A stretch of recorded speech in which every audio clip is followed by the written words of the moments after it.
In chess, when you're in check, you have three options: block, capture, or move the king. But what if two pieces give check at the same time? You can't block both. You can't capture both. The king must run. This is double check, and it's the most powerful check in chess. Double check happens when a single move creates two checks simultaneously. Look at this position. White has a bishop on e4 and a rook on e1. The bishop is currently sitting on the e-file, blocking the rook's view of the black king on e8. Now watch what happens when the bishop moves to d5. The bishop leaves the e-file, and suddenly the rook on e1 has a clear line to the black king. That's a discovered check. But if the bishop moves instead to d7, something even more powerful happens. The bishop on d7 attacks e8 diagonally, giving check. And the rook on e1 also attacks e8 along the e-file. That's two checks at once. That's double check. Here is why double check is the most powerful check in chess. In a normal check, you have three options: block the check, capture the checking piece, or move your king. But in double check, blocking is impossible. You would need to block two attack lines at once with a single piece. That can't happen. Capturing is also impossible. You can't capture two pieces in one move. Look at this position. After bishop to d7 double check, the black king on e8 is checked by the bishop on d7 and the rook on e1. Black has a rook on a8 and a bishop on c8. Neither can block both checks. Neither can capture both pieces. The king must move. That's it. No other option exists. This is where double check becomes lethal. Look at this position. White has a bishop on d7 and a rook on e1. Black has a king on e8, a queen on b8, and a rook on a8.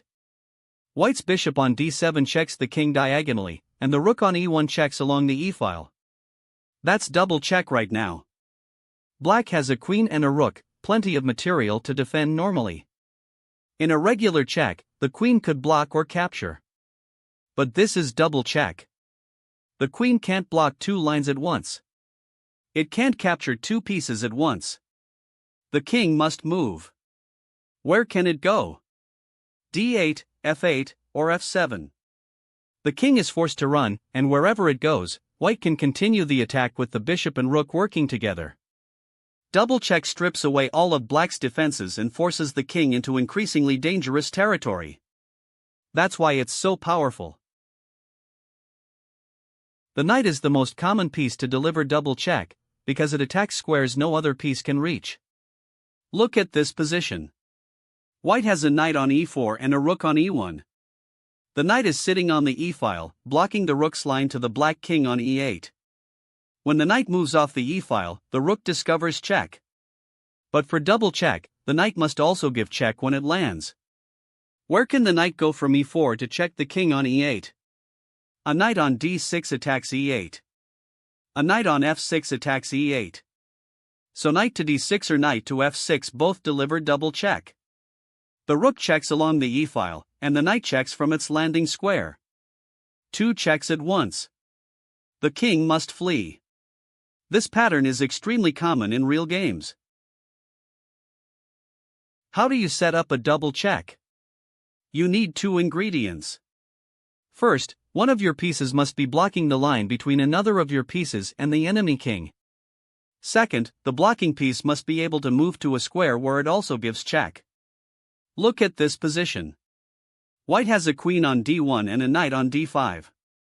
Black's king is on e8. Right now, the queen on d1 does not have a direct line to the king because the king is on e8, not the d-file. But notice the knight on d5 can move to f6, which attacks e8 directly.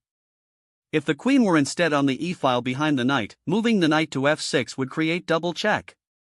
The setup principle is this: scan for your pieces aligned on a file, rank, or diagonal toward the enemy king. If one of your pieces blocks that line, check whether it can jump to a square that also gives check. Knights are ideal for this because they attack unusual squares. Here's your puzzle. White has a bishop on e5 and a rook on e1. Black's king is on e8, with a rook on d8. The bishop on e5 is sitting on the e-file, blocking the rook on e1 from seeing the king on e8. If the bishop moves off the e-file, the rook discovers check. But for double check, the bishop must also give check when it lands. Where can the bishop go to check the king on e8? The king is on e8. A bishop checks e8 from d7, f7, or squares further along those diagonals. Bishop to d7 check. The bishop attacks e8 from d7, and the rook attacks e8 along the e-file. Double check. Black's rook on d8 cannot help. The king must move to f7 or f8. Let's recap double check. Double check happens when a single move creates two simultaneous checks.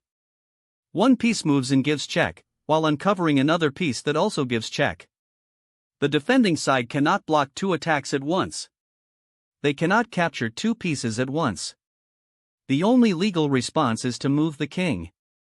This makes double check the most forcing move in all of chess. To set it up, look for your pieces blocking your own attack lines to the enemy king. Then find a square where the blocking piece can land and also deliver check. Knights are the most common double check pieces because they jump and attack unusual squares. Master this concept and you'll have one of the most powerful weapons in tactical chess. Next lesson, removing the defender.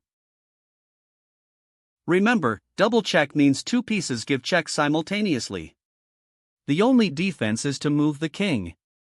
This makes double check incredibly forcing and can lead to checkmate even when the king seems well defended. Always look for discovered attack formations where the moving piece can also deliver check. Next, removing the defender.